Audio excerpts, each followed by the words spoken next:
Jeste li ikad probali namazati vrata lukom?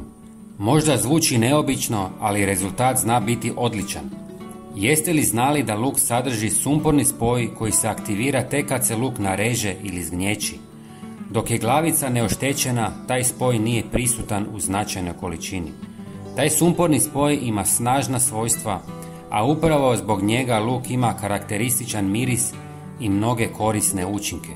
Dakle, cijela glavica luka nema taj spoj dok je ne prerežete ili pritisnete.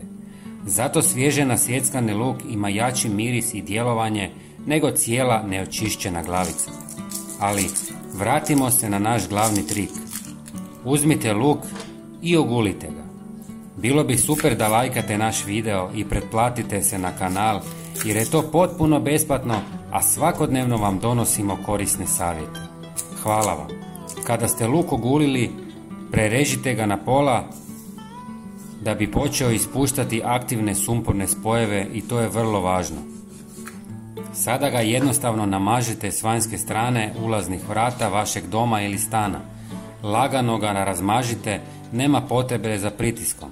Ja imam bijela plastična vrata i lako se namaže i čisti.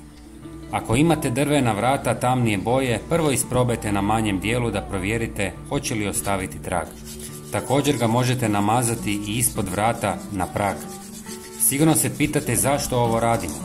Kad namažete ulazna vrata lukom, insekti poput mrava, buha, pauka i drugih štetočina imaju velik problem pri prolazu jer jak miris luka djeluje kao prirodna barijera koja ih odbija. Taj intenzivan miris zbunjuje njihove osjetilne organe i otežava im pronalaženje puta do hrane ili skloništa. Osim toga, ulja u luku mogu stvoriti blago ljepljivu površinu koju mnogi insekti izbjegavaju jer im otežava kretanje. Na ovaj jednostavan i prirodan način možete spriječiti ulazak neželjenih insekata u svoj dom.